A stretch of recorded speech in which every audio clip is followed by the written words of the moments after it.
नमस्कार दोस्तों। इस वीडियो में आपका हार्दिक स्वागत है। दोस्तों, कल 25 दिसंबर था, यानी कि क्रिसमस था।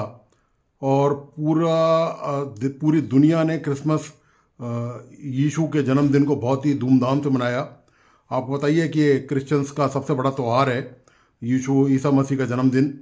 तो निश्चित तौर पर जब पूरी दुनिया ने मनाया तो भारत इससे अछूता कैसे रह सकता था। तो भारत में भी यह पर्व बहुत ही शानदार तरीके से मनाया। और आपने देखा होगा, मैंने पिछले 10-15 सालों 20 सालों में महसूस किया है कि ये जो पर्व है, ख़ास तौर से मैं बड़े दिन की या इसकी बात करूं, क्रिसमस की, तो ये भारतीय जनमानस में बड़े धूमधाम से और बड़े व्यापक तरीके से मनाया जाता है।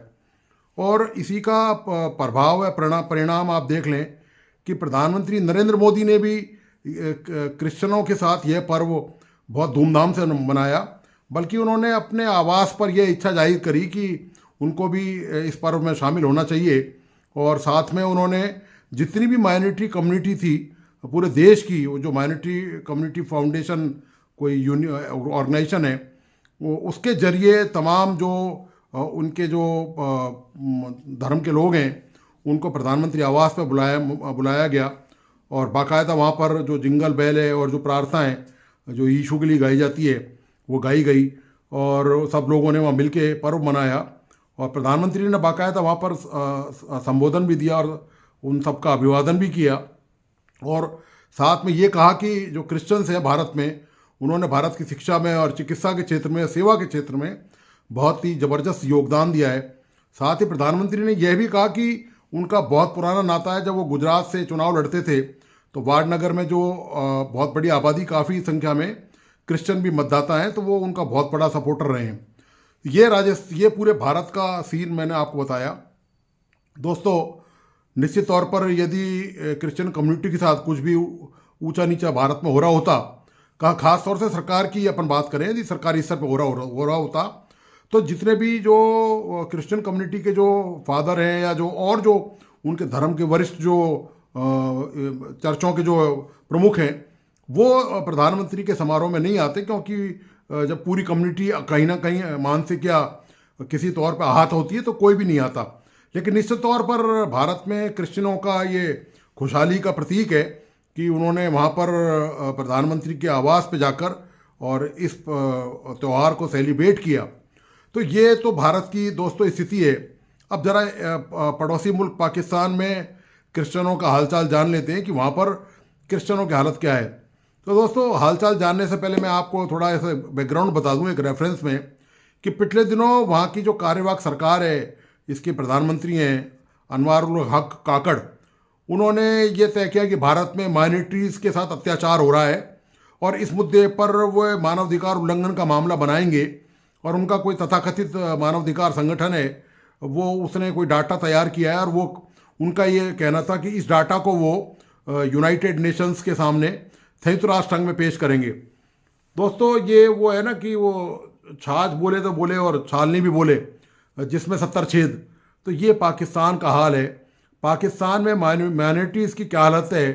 पाकिस्तान में पिछले दिनों गुजरेवाला एक जगह है, वहाँ पर कुछ कट्टरपंथियों ने, मुल्ला मौलवियों ने पूरी साजिश रखे, जैसे ऑर्गेनाइज क्राइम होता है जो गैंग चलाती हैं, उस तरह का पूरा गैंग चलाकर एक उनके घरों को तोड़ दिया, उनकी चर्च को ध्वस्त कर दिया, उनको लोगों को मारा पीटा, औरतें अपने बच्चों को लेकर रात में खेतों में भाग गई। और ये पूरा अंतर्राष्ट्रीय स्तर पर ये मीडिया में सुर्खियों में ये घटना रही। ये दोस्तों पड़ोसी मुल्क में जो ईसाई हैं, जो क्रिश्चियंस हैं, उनकी हालत है।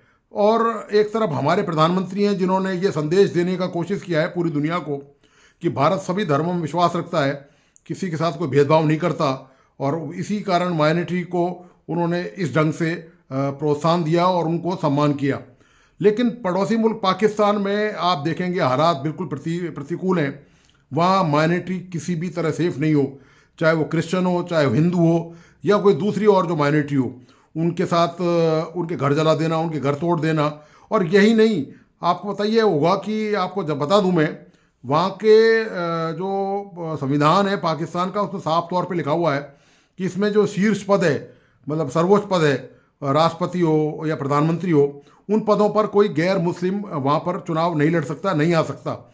ये उनके जब संविधान में ही इस तरह का भेदभाव है, और फिर पिछले करीब 70 सालों से जो जहर उनके दिल और दिमाग में घोला जा रहा है, जो मुल्ला मौलवियों ने और जो शासन में जो भी लोग रहे वहाँ पर, चाहे तानाशाह रहे हों और चाहे राजनीतिक दलों के मुखिया रहे हों, उन्होंने जो आवाम में जहर घुला है, तो अब वो जहर बॉडी में कहीं ना कहीं असर कर रहा है, उनके दिमागों में वो जहर असर कर रहा है, खाली दिमागों में वो जहर भर गया है।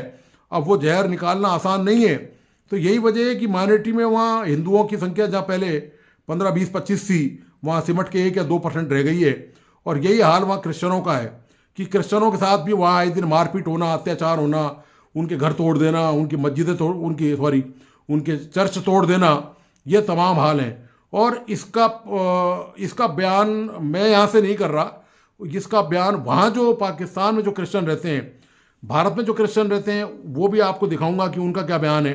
जो धर्मगुरु हैं, जिन्होंने प्रधानमंत्री के आवास पर जाकर बड़े दिन को सेलिब्रेट किया, इसको 25 तारीख को, और जो पाकिस्तान में जो क्रिश्चियन रहते हैं, वहाँ के क्रिश्चियनों के हालात क्या हैं, वहाँ के क्रिश्चियनों ने अपनी आप बीती कैसे सुनाई है, उसकी भी जानकारी आपको इस वीडियो के माध्यम से दूंगा। आप दोस्तों इस वीडियो को आखिर तक देखें और आप खुद निर्णय करें कि कहाँ पर अल्पसंख्यक सुरक्षित हैं और कहाँ पर उनकी बात सुनी जाती है, कहाँ पर उनको आम भारतीय की तरह संविधान के तहत, कानून के तहत अधिकार मिला हुआ है, उनको बराबर का अधिकार है, समानता का अधिकार मिला हुआ है, और पाकिस्तान की हालत क्या है। तो दोस्तों आप प्लीज़ इस वीडियो को आखिर तक देखिए। मैं आपको इस वीडियो के साथ दोनों कंपैरिजन, तुलनात्मक दिखाऊंगा कि किस तरह से वहाँ बीती क्या है और भारत में वो किस तरह से क्रिश्चियन या दूसरी माइनॉरिटी किस तरह से खुशहाल हैं। तो दोस्तों इस वीडियो को आखिर तक देखें और प्लीज़ इस यूट्यूब चैनल को लाइक, सब्सक्राइब करना, और प्लीज़ बेल आइकन का बटन ज़रूर दबाएं ताकि मुझ तक ये मैसेज पहुंच सके आपका, और नई वीडियो आप तक पहुंचाए जा सकें, इसकी सूचना आपको मिल सके। तो इसी के साथ धन्यवाद, नमस्कार। आप ये तुलनात्मक विश्लेषण है मेरा दोनों कम्युनिटी के बीच में, दोनों कंट्री के बीच में, क्रिश्चियंस को लेकर, माइनॉरिटी को लेकर। तो प्लीज़ इसको आखिर तक जरूर देखिए। धन्यवाद, नमस्कार। मैं यहाँ पर मौजूद हूँ, जो असल कंडीशन है, जो इनसाइड रियलिटी है, वो आपको दिखाऊंगा। ये आप मेरे पीछे देख सकते हैं, जिस तरीके से चर्च को डिमोलिश किया गया है, जिस तरीके से बेहुरमती की गई है किसी मजहबी मुकाम की, ये आप देख सकते हैं। और सामने ही ये आबादी है, ये घर हैं, जले आपको नजर आ रहे होंगे, और बिल्कुल उसके सामने, ये रोड के सामने अगर कैमरामैन दिखा सकें, वो कब्रस्तान है जहाँ पे कब्रें थी क्रिश्चियन कम्युनिटी की। उस कब्रस्तान की बेहुरमती की गई, उसे बाकायदा तौर पे डिमोलिश किया गया, गिराया गया। मैं, मेरी टीम, आबिद भाई, जितना हमसे हो सका हम यहाँ पे तमाम चीज़ों को कवर करेंगे। हम यहाँ के लोगों से बात करेंगे, जो करीबी लोग हैं, जो मुस्लिम कम्युनिटी है ख़ास तौर पे, उनसे बात करेंगे कि आखिर कौन सा ऐसी क़यामत आ गई थी कि यहाँ पे क्या ये पाकिस्तानी नहीं थे, क्या ये इंसान नहीं थे, या फिर इन्होंने कौन सा ऐसा जुर्म किया था जिसकी वजह से इन्हें इतनी बड़ी सज़ा दी गई। और फिर अगर सज़ा दी गई तो सज़ा देने के बाद वो गैरतमंद लोग कहाँ पे गायब हो गए, जिन्होंने वो इतना बड़ा हजूम कहाँ पे गायब हो गया, कहाँ पे छुप के बैठ गया, अब उनका मजहब कहाँ पे है। जिस तरीके से भी जो नारे लगा रहे थे, क्या अब उनका वो मजहब या उन्हें वो इजाज़त नहीं देता कि वो आए, आगे बताएं कम अज़ कम कि हाँ भाई, हमने अपने इस्लाम की हिफाजत के लिए, हमने अपने मजहब की हिफाजत के लिए ये किया है, ये हमने किया है। कम अज़ कम आके जिम्मेदारी तो कबूल करें। अब जिससे भी पूछा जा रहा है वो ये कहते हैं जी हम तो नहीं थे, हम तो नहीं थे। तो फिर सवाल ये है अदारों से, सवाल ये है गवर्नमेंट से कि अगर ना तो कोई जमात के लोग थे, ना ही कोई यहाँ के मुकामी मुसलमान थे, तो फिर वो लोग कौन थे? क्या वो किसी दूसरे कंट्री से आए थे? क्या वो इंसान नहीं थे, वो जिन थे? वो कौन लोग थे? यहाँ के मुकामी लोगों से, यहाँ की ख़वातीन से हम बात करेंगे। लाहौर से हम स्पेशल इस चीज़ की कवरेज के लिए आए हैं। आबिद भाई मेरे साथ मौजूद है और बहुत ही अफसोसनाक हालत है जो यहाँ पर देख के, बहुत ही, आबिद भाई भी इस टाइम गम में हैं, गुस्से में हैं और कुछ बोल नहीं रहे। आइए आपको दिखाते हैं जो कंडीशन है। जी मेरी बहन कैसी हैं आप? शुक्र है खुदा का। नो डाउट इस टाइम जो कंडीशन है ये पूछना भी नहीं मुनासिब के कैसी हैं आप। घर किसी का लुटा हो, किसी की मजहब की जो सी मुकाम है कि जो चर्च है वो किसी का बिल्कुल डिमोलिश किया गया, और मैं उससे पूछूं कैसी हैं आप, तो ये मेरे लिए भी एक सवालिया निशान है। ये वाकया क्या हुआ, मुझे थोड़ा सा बताएंगे? हम लाहौर से आए हैं और इंटरनेशनल लेवल पे आपकी आवाज़ ये उठाई जा रही है। भाई हमें कोई पता नहीं था। सुबह के टाइम हम उठे हैं तो नाश्ता वगैरह बना रहे थे, जब उधर से पादरी साहब ने कॉल की कि 10 मिनट का टाइम है, आप बस्ती जो है खाली कर दें। घर घर का दरवाज़ा खड़का रहे थे कि 10 मिनट में निकल जाएं। ऐसे हम जवान बेटियों को लेके भाग गए हैं। कोई खेतों में चला गया, कोई कहीं चला गया। आगे रिक्शे वाले भी कोई बैठा नहीं रहा था कि ये जला देंगे, हमारी गाड़ियाँ जला देंगे, आप लोग उतर जाएं।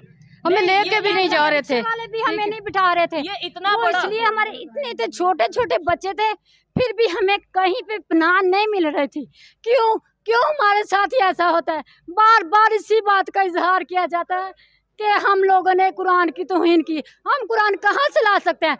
हम क्रिश्चियन लोगों को कौन कुरान दे सकता है? और हम लोगों को कोई दे सकता है कुरान? सबसे बड़ा सवालिया निशान ये है, का इतना लिहाज करते हैं सब। जब मस्जिद में अज़ान होती है तो हम अपने सर पे दुपट्टा ले लेते हैं। क्या खुदावंद का नाम लिया जा रहा है? खुदा का, अल्लाह ताला का नाम लिया जा रहा है। जब हमारे चर्चिज को जलाया जाता है, ये तो ही नहीं थी। जब हमारी बाइबल को पाँव के नीचे रोंद कर आगे से जा रहे थे, ये तो ही नहीं थी। जब ऊपर से क्रॉस नीचे फेंका गया, हमने देखा हमारे बच्चे रो रहे थे, हम रो रहे थे कि खुदा के निशान को इन लोगों ने मिटा दिया। इन लोगों को जरा सी भी गैरत नहीं है। कौन सा आपने ऐसा जुर्म, कौन सा आपके ख्याल में, क्या आपका जुर्म क्या है जो आपको इतनी बड़ी सजा? कोई भी नहीं है, हमारा जुर्म नहीं है कोई भी। हमारे इतने इतने छोटे छोटे बच्चे भूखे और प्यासे रह के उन्होंने गुजारा किया। ठीक है, ना कोई पानी का पता था कहाँ मिलेगा या किस तरह। आप लोग इतने बच्चों के साथ कोई निसाफ नहीं होना चाहिए। हम लोगों को निसाफ चाहिए। हमें यहाँ पे कोई फरहमियत नहीं मिलती। पुलिस फौज ने उस वक्त हमारी सहूलत नहीं, हमें तोहफत नहीं दिया। पुलिस यहाँ पे पास खड़ी थी, लेकिन हमारे पुलिस पास खड़ी थी, पुलिस पास खड़ी थी, बिल्कुल ऐसा ही हुआ है। हम यहाँ पे कोशिश करेंगे, यहाँ पे डीएसपी साहब या यहाँ के मुतलका जो पुलिस स्टेशन के ऑफिसर हैं उनसे भी बात करें। अभी इस टाइम हम आपको दिखाएंगे कि तकरीबन पूरे इलाका में बड़ी बड़ी पुलिस की वैन खड़ी हैं, तकरीबन बड़ी तादाद में पुलिस की नफरी खड़ी है। अब क्या फ़ायदा, जब चिड़िया चुग गई खेत, अब पछताए क्या फ़ायदा हो। और उनसे ये सवाल करेंगे कि आप मौके पर खड़े देख रहे थे, क्या आपकी जिम्मेदारी नहीं थी? मुझे बहुत कुछ कहना था, मेरे पास बहुत थोड़ा सा वक्त है और मेरे अंदर बहुत ज्यादा गुबार भरा हुआ है। ठीक है, पहली बात तो ये कि आप ये जो लॉलीपॉप हमें देते हैं और हर ऐसे वाक़े के बाद देते हैं कि ये मुसलमान नहीं थे, ये मुसलमान तरीका नहीं है, हमारा मजहब इसकी इजाजत नहीं देता, ये हमारे मजहब की अक्कासी नहीं करते, ये आपके ही मजहब की अक्कासी करते हैं और ये ज्यादा मुसलमान है, ये सबसे ज्यादा मुसलमान है। और वो बात मैं क्यों कहती हूँ कि आप जब यूरोप में जाते हैं, आप जब गोरे को ईमानदार देखते हैं, आप जब गोरे में अच्छाइयां देखते हैं, तो आप फरमाते हैं उन्होंने सब इस्लामी कवानीन अपना लिए हैं, हम ही जाहिल हैं। भाई आप पट्टे खाते हैं, आप जाहिल हैं। आपके पास जो किताब उतरी आपको उसे सुनने से और समझने से कौन रोकता था? वो तो आपके स्टेट का बिजनेस था, आपका स्टेट लागू कर रहा था, हर एक की जिंदगी अजीरन की हुई थी उसने। आप ये कैसे कह रहे हैं कि गोरा जो है वो हमारी किताब पे चलने लग गया और हम नहीं चल सके? वो आपकी किताब पे नहीं, वो अपनी किताब पे चल रहा है। और बाय द वे उसका कोई रिलीजन नहीं, वो सिर्फ इंसानियत को मानता है। ठीक है, और आपके पास इंसानियत नहीं है, चूंकि आप जिस उस्ताद के बच्चे अच्छी परफॉर्मेंस नहीं दिखाते वो उस्ताद ही गलत होता है। सारी जिंदगी वही इल्जाम लेता है, उस उस्ताद को छोड़ा जाता है, उस उस्ताद को रद्द किया जाता है। जिस स्कूल की परफॉर्मेंस अच्छी नहीं होती उस स्कूल से बच्चे उठा लिए जाते हैं। आपकी परफॉर्मेंस कुछ दिखाए, आपका बिहेवियर कुछ दिखाए और आप बेचारी माइनॉरिटीज का खून खराबा करके उनकी बस्तियां उजाड़ के, तो कहीं ये मुसलमान नहीं है? ये मुसलमान है।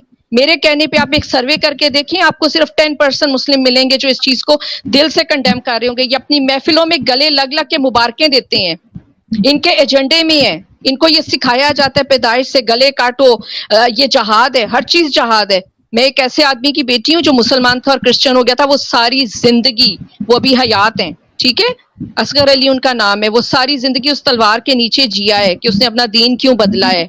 वो सारी जिंदगी गन पॉइंट पे जीता रहा है। मेरे मियाँ का नाम गलती से नादरा में मुसलमान के साथ एंटर हो गया था, उनको अदालतों में 1 साल चक्कर काटने पड़े थे और उनको जज साहब ने खुद कहा था अगर कहीं आप मुसलमान होते और मसीही लिखा जाता तो हम इसको जहाद की तरह बदलते। अब तो आप मसीही और मुसलमान लिखा गया, हम तो कोशिश करेंगे कि आपको अच्छी तरह सताएं। आप कहते हैं पर्सनल हरेसमेंट क्या है? मैं जिस इदारे में जाती हूँ, जब मेरा डेटा खोला जाता है और पता चलता है कि मैं एक मुर्ताद की बेटी हूँ, मुझे उस इदारे से निकाल दिया जाता है।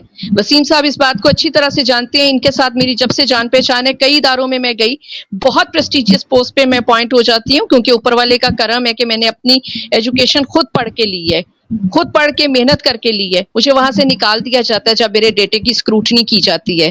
तो कौन कौन से आप जुल्म की बात करेंगे? कहां कहां पे जुल्म नहीं होता? पादरी असगर अली को कहा जाता है कि वो पादरी असगर मसीह क्यों नहीं लिखता, क्योंकि पादरी असगर अली से तो गवाही हो जाती है कि वो हम में से निकला हुआ है। तो फिर उस पर पेट्रोल छिड़क दिया जाता है कि इसको आग लगा दो, इस आदमी को। मैं अपने वालिद साहब की बात कर रही हूँ। ये सब मुसलमान है और ये ज्यादा मुसलमान है। ये बात बिल्कुल गलत है। हम वही नजर आते हैं जो हमारा ईमान होता है। ईमान का बहुत बड़ा असर है हमारी जिंदगियों पे। और आखिरी बात ये करूंगी, अगर आज भी किसी दीन में किसी तीसरे दीन की गुंजाइश नहीं है, ये झूठ है। हर दीन जो है वो शिद्दत पसंद है। आप दीन को इंसान का मसला रहने दें, उसका और उसके रब का मसला रहने दें। आपको हर उस मुल्क में चैन नजर आएगा जहां पे ये स्टेट अफेयर नहीं है। आपने इसको स्टेट अफेयर बना के खुद तमाशा लगवाया हुआ है और आप तमाशा भी नहीं कर रहे हैं सब के सब बैठ के। Thank you very much. आप कंटिन्यू करें जी। मेरे ख्याल से यहाँ पे बाकी लोग भी अपना वक्त आपको देने में कोई उन्हें गुरेज नहीं होगा। बात जारी रखिए अपनी, सुनना चाहते हैं। Thank you very much, thank you very much. आपने मुझे ये मौका दिया। आप सोच नहीं सकते कि कितने आंसू हैं जो रुके हुए हैं, कितनी तकलीफें हैं जो रुकी हुई हैं। मैं एक बेटे और एक बेटी की वालिदा हूँ। मेरे बेटे ने अपनी एक आंख तकरीबन गवा दी थी। हमें 36 घंटे दिए गए थे कि उस 36 घंटे में ये बच्चा बचे या ना बचे। इसकी ऑप्टिक नर्व जाया हुई है या इसका फोर ब्रेन जाया हुआ है, हम कुछ नहीं कह सकते, क्योंकि उसका एक क्लास फेलो वो रावलपिंडी इस्लामाबाद के बहुत प्रेस्टिजियस इंस्टीट्यूशन में पढ़ता था। वो मिशनरी इदारा नहीं था, वो इस्लामी इदारा था, वहां पे पढ़ता था। और दूसरे बच्चे ने उसको इग्नाइट करके कहा वहां तक लेके आऊंगा तुझे, वहां वो 7th क्लास का बच्चा था, तुझे वहां तक लेके आऊंगा कि तू मेरे दीन के लिए कुछ कहे और तेरा पूरी की पूरी नस्लें याद रखें कि हम क्या कर सकते हैं। और उसने उसकी फाइनली, जब उसको गुस्सा नहीं आया, वो रोता रहा, उसे गुस्सा नहीं आया, उसकी आंख में पेंसिल चबो दी गई। इस तरह से चबो दी गई कि 4 सेंटीमीटर की पेंसिल उसकी आई पॉकेट के अंदर रही। और ये एक माँ रही, क्योंकि हमारे ब्रिगेडियर आमिर याकूब हैं जिन्होंने AFC में, मेरे पास आज तक वो सारे डॉक्यूमेंट्स पड़े हुए हैं, जिन्होंने उसको ऑपरेट किया और वो पेंसिल निकाली और उन्होंने कहा कि ये कोई रब का मिरेकल है कि ना इस बच्चे की आंख गई ना इसका फोर ब्रेन गया। इस तरह आप हमें इग्नाइट करते हैं। सब्जी ले रही थी मैं और मेरे साथ वाली औरत भी सब्जी ले रही थी, उसका बच्चा रो रहा था, उसने कहा पहले मुझे दे दो। सब्जी वाले ने कहा नहीं, मैं इनको पहले दे लूं। तो उसने कहा तुम काफरों के लिए यहाँ सब्जी बेचने आते हो कि अपने बहन भाइयों के लिए बेचने आते हो? इस मुल्क में रहते हैं हम, हमने इतना प्यार किया, इतना प्यार किया, और इस मुल्क में से क्यों नहीं मैं गई? मेरे बेटे का इतना बड़ा केस था मेरे पास, मुझे कोई भी स्टेट जो है वो रेफ्यूजी बना लेती, क्योंकि यहाँ पे खून है। बहुत से सिपाही, मैंने बताया मैं सैसिल चौधरी की फैमिली से हूँ जो पाकिस्तान के हीरो हैं, जिन्हें इंडिया और पाकिस्तान इक्वल एहतराम से देखता है। मेरे अपने मामू विंग कमांडर थे और वो कब अपना ज़हनी तवाज़ुन खो बैठे थे? जब ढाका अलहदा हो गया था। तो हमने यहाँ पे अपना खून दिए, अपने मुजाहिद दिए, अपने माँ बाप, अपने बहन भाई, अपनी जमीनें दी हैं। हमारी वफा है इस मुल्क से। ये कौन सा दीन है? ये कौन सा दीन है जो सब कुछ करके कहते हैं दीन ने नहीं करवाया? और जब दूसरे लोग नेक होते हैं और शरीफ नजर आते हैं तो उन्हें आप लोग कहते हैं कि वो हमारी किताब के हिसाब से चलने लग गए हैं। दूसरी तरफ बात करते हैं, यहाँ पर बहुत सारे लोग भी और मीडिया भी उठाती है कि हिंदुस्तान के जो प्राइम मिनिस्टर है, जब मुसलमानों की ईद होती है तो वहाँ पर भी जाते हैं, उनका भी जो कि दुख दर्द में उनके हालात सुनते हैं, उनको बताते हैं कि भाई आप हमारे लिए बहुत अहम हो, आप हमारे लिए एक कीमती असासा हो। मैं यहाँ पर आप उनको मुबारकबाद ना दें, इस तरह के एक फंक्शन रखें कि उनकी ईद हो तो आप वहाँ पर जाएँ, उनको बताएँ, उनको इम्पोर्टेंस दें। मेरा कहने का मतलब ये कि आप ये बताएं कि जिस तरह से नरेंद्र मोदी कर रहे हैं, वो तो आपको पता हिंदू हैं, वो अपने रिलीजन को फॉलो भी कर रहे हैं, उसके साथ साथ उन लोगों को भी बता रहे हैं कि भाई आप हमारे लिए कीमती हो। तो क्या इस तरह की इक़दामात करनी चाहिए हमारे मुल्क में भी? नहीं, ये पॉसिबल नहीं है ना। असल में बात यह है कि वो सेकुलर मुल्क है, ठीक है ना। वो अगर वो गया है तो वो एक सियासी बेस पे गया है, तो यहाँ पे ये हो नहीं सकता, पॉसिबल नहीं है ना। तो हम सेकुलर नहीं हैं? नहीं, हम सेकुलर नहीं है ना। ये पाकिस्तान इस्लाम के नाम पे बना है, ठीक है ना। कायद आज़म की पहली स्पीच आपने शायद नहीं सुनी। पाकिस्तान एक सेकुलर कंट्री बन गया है, यहाँ पर हर एक मज़हब को, हर एक कौम को उसकी आज़ादी है।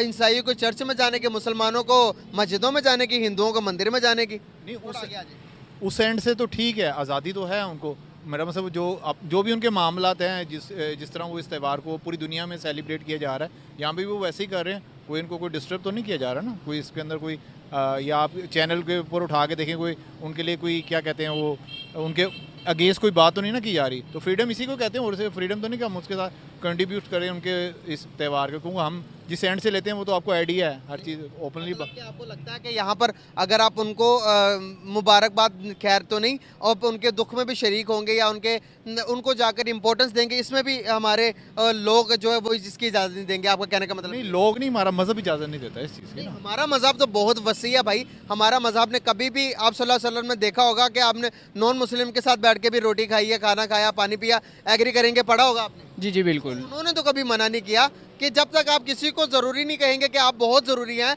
आप बहुत अच्छे हैं, जब आप कहेंगे कि भाई आपका मज़हब आपको मुबारक, हमारा मज़हब हमें मुबारक, तो यहाँ पर पीस कहाँ से कायम होगी और एक दूसरे के दुख दर्द में कहाँ से शरीक होंगे? वो आपसे कहाँ से कैसे इम्प्रेस होंगे? नहीं, हमें देखें, बात तो वही मैंने की है ना, खाना तो हम भी उनके साथ खा लेते हैं। इस्लाम तो हर इलाके में इनकी कम्युनिटी होती है, ठीक है ना, लोगों के साथ मिलना जुलना होता है उनका। उनके जो काम है आपको पता है हॉस्पिटल में और ये दूसरे काम, इसके अलावा भी काफ़ी हो जो जहाँ पे जो साफ सफाई करते हैं, जो भी उनके काम है, लोगों के साथ उनका मिलन जुलन है। अब हमारे वहाँ पे जो इलाके में आता हमने उनको ईदी भी दी है, ये कि नहीं दी पर करके। लेकिन बात यह कि जो हमारा मज़हब जिस चीज़ की इजाज़त नहीं देता, बात यह कि उनको मना तो नहीं किया ना। मैंने ये नहीं कहा कि यार आप उनको मुबारकबाद दो, मैं ये कह रहा हूँ कि आप उनके दुख में मैं हुक्मरानों को कह रहा हूँ कि उनके जब बड़ा सा दिन हो तो वहाँ पर जाकर आप सिर्फ ये कह दो कि यार आप हमारे लिए बहुत ज़रूरी हो। नहीं, बात ये हमारे मुल्क के लिए ज़रूरी हो। हुक्मरान भी तो मुसलमान ही है ना, तो आप इस चीज़ को समझे ना, आप इस पॉइंट ऑफ व्यू को भी समझेगा, वो भी मुसलमान ही अल्हम्दुलिल्लाह। वोट लेने तो जाते हैं यार, मुझे समझ नहीं आ रही। वोट जो सा अकलियत का वोट अलग है, ठीक है ना, उनके लिए एक अलग, बल्कि एक आम आदमी का वो भी खड़ा होना चाहिए। जैसे ये हमारे माशाल्लाह जितने सियासतदान हैं सारे ठीक ठाक, मतलब हाई जेंट्री से होते हैं, एक आम आदमी को खड़ा है, अकलियत की तरफ से भी वो खड़े होते हैं, इतना तो कोई इशू नहीं है उसकी तरफ से। क्या मैसेज देंगे? मैसेज यही है कि पाकिस्तान के अंदर अमन है अल्हम्दुलिल्लाह, और वो भी पाकिस्तानी है, ठीक है ना, तो जैसे हम रह रहे हैं वैसे वो रह रहे हैं, जैसे हमारे हुकूक हैं ऐसे उनके हुकूक हैं, कोई इसके अंदर फ़र्क तो नहीं है। तो आप उनसे बात करके भी देखें, कोई उनके अंदर कोई किसी मामलात में नहीं। वो कहते हैं कि गवर्नमेंट की तरफ से इतने अच्छे हकूक नहीं मिल रहे। अभी थोड़ी देर पहले एक बंदा था, वो कहता कि इतने अच्छे हकूक हमें उस तरह से नहीं मिल रहे जिस तरह से मिलनी चाहिए। तो क्या कहेंगे? देखें, गवर्नमेंट के ऊपर कोई भी गवर्नमेंट आएगी, किसी को भी लेंगे वो क्रिटिसाइज करेगा उस गवर्नमेंट को। क्या ख्याल है? नहीं करते, खुद कर रहे हैं अपने हाँ, तो फिर तो अच्छा लगा, क्या बात हो सकती है? बहुत अच्छा लगा। Your Excellency, Honorable Prime Minister, Mr. Modi ji, a very happy and Merry Christmas to you. Christians from all over the country have come over here, leaders, people from different fields, to celebrate Christmas, and we're very grateful, Excellency, that you have come and joined us in this celebration.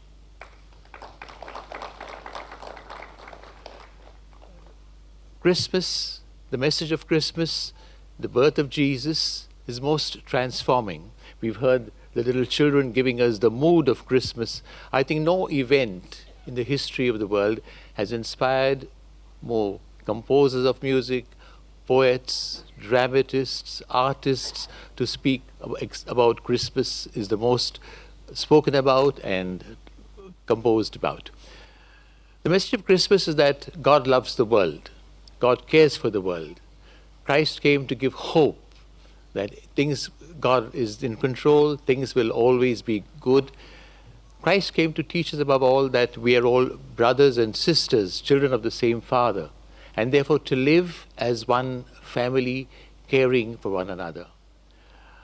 As we speak over here, I think, and I would compelled to remember our dear former Prime Minister Vajpayee ji, whom I also met over here, whose birthday happens to be today, and he also spoke about good governance, which Jesus came to teach us, that the leaders of the world also must work for others' progress and development.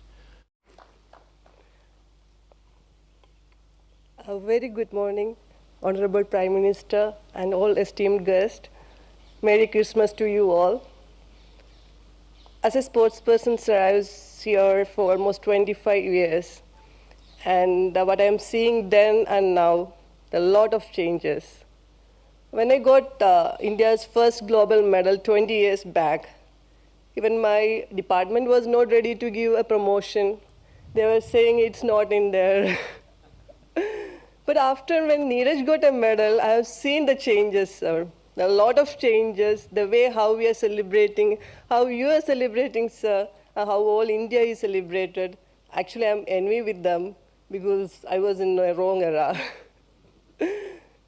Through Khelo India project, through Fit India project, everywhere now sports is a talk. And India is now ready to accept the fitness, ready to do sports, and everybody is actually celebrating our victory. And our Indian sports person, they are doing really well in international arena. It was just during our time 1 or 2 athletes, but now it's a bunch of athletes. It's because of your leadership, sir. And women empowerment, it's not a talk now, it's just not a word. Every Indian girl is ready to dream, and they know their dreams will come true one day. And it was a dream come true, sir, when you announced 36 Olympics we are willing to host.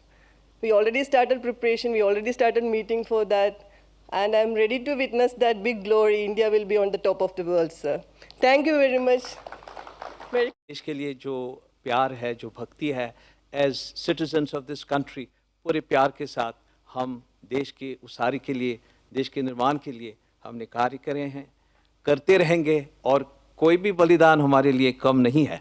And that is what I would like to stress here on Christmas Day, that the Christian community will give its utmost देश के विकास के लिए, अखंडता के लिए, प्रगति के लिए. And we pray for God's wisdom upon you. This is also the message of Christmas, कि प्रज्ञा मिले, दानाई मिले, that you may have the grace of God always, the counsel of God, and the strength of God to carry on this wonderful leadership that you have given for the nation and globally, जिसका जो वर्णन किया गया है. So we thank you for your leadership and pray that God may bless you with all His blessings of good health and everything that you need for this role for our nation. Thank you, Prime Minister Ji, that you invited us. May God bless us all, and Shubhkamnaएं बड़े दिन की, and the coming new year 2024 may be truly prosperous for everyone, for the whole country, every citizen of our nation. Thank you. God bless you. Thank you, Anil. Thank you, Archbishop Anil Koto. Your message has been received across the Christian community present here. And now we'll have some thoughts from our Honorable Prime Minister. Prime Minister.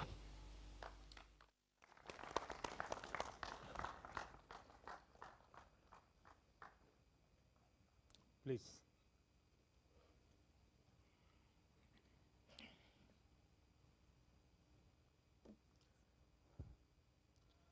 Friends, सबसे पहले मैं आप सभी को और दुनिया भर के लोगों को, और विशेषकर क्रिश्चियन कम्युनिटी को आज की इस महत्वपूर्ण पर्व पर अनेक अनेक शुभकामनाएं दूंगा. Merry Christmas. ये मेरे लिए बहुत सुखद है कि स्पेशल और सेक्रेड अवसर पर आप सब मेरे निवास स्थान पर आए हैं. जब इंडियन माइनॉरिटी फाउंडेशन ने ये प्रस्ताव रखा था कि हम सब मिलकर क्रिसमस मनाए, मैंने कहा क्यों न मेरे यहाँ मनाए, और उसी में से ये कार्यक्रम बन गया. तो मेरे लिए बहुत खुशी का अवसर है. अनिल जी ने मुझे बहुत मदद की, मैं उनका विशेष रूप से आभारी हूँ. इस पहल के लिए मैं माइनॉरिटी फाउंडेशन का भी बहुत आभारी हूँ. क्रिश्चियन कम्युनिटी के साथ तो मेरा संबंध कोई नया नहीं है, बहुत पुराना बड़ा आत्मीय नाता रहा है और बड़े वार्म रिलेशंस रहे हैं. गुजरात का सीएम रहने के दौरान मैं ईसाई समुदाय और उनके लीडर्स के साथ अक्सर मेरा मिलना जुलना रहता था, और मैं मणिनगर जहाँ से चुनाव लड़ता था वहाँ बहुत बड़ी मात्रा में आबादी भी है, और इसके कारण मेरा स्वाभाविक नाता रहता था। कुछ ही वर्ष पहले मुझे द होली पोप से मिलने का भी सौभाग्य मिला था। वो वाकई मेरे लिए बहुत ही यादगार पल था। हमने इस धरती को बेहतर जगह बनाने के लिए social harmony, global brotherhood, climate change और इंक्लूसिव डेवलपमेंट, ऐसे कई विषयों पर और लंबे समय तक बैठ करके बातें की थी। फ्रेंड्स, क्रिसमस वो दिन है जब हम जीसस क्राइस्ट के जन्म को सेलिब्रेट करते हैं। ये उनकी लाइफ मैसेज और वैल्यूज को भी याद करने का अवसर है। जीसस ने करुणा और सेवा के मूल्यों को जिया है। उन्होंने एक ऐसा समाज बनाने के लिए काम किया जिसमें सबके लिए न्याय हो और जो समाज समावेशी हो, इंक्लूसिव हो। हमारे देश की विकास यात्रा में यही मूल्य एक गाइडिंग लाइट की तरह हमें रास्ता दिखा रहे हैं। साथियों, समाज जीवन की अलग अलग धाराओं में हम ऐसे कई समान मूल्य दिखते हैं जो हम सबको एकजुट करते हैं। उदाहरण के लिए, पवित्र बाइबल में कहा गया है कि ईश्वर ने हमें जो भी उपहार दिया है, जो भी सामर्थ्य दिया है, उसका उपयोग हम दूसरों की सेवा के लिए करें। और यही तो सेवा परमो धर्म है। द होली बाइबल में सत्य को बहुत महत्व दिया गया है और कहा गया है कि सत्य ही हमें मुक्ति का मार्ग दिखाएगा। और संयोग देखिए, सभी पवित्र उपनिषदों ने भी अल्टीमेट ट्रूथ को जानने पर फोकस किया है ताकि हम स्वयं को मुक्त कर सकें। हम अपने साझा मूल्यों और हमारी साझी विरासत पर फोकस करके एक साथ आगे बढ़ सकते हैं। 21वीं सदी के आधुनिक भारत के लिए ये सहयोग, ये सामंजस्य, सबका प्रयास की ये भावना भारत को नई ऊंचाई पर ले जाएगी।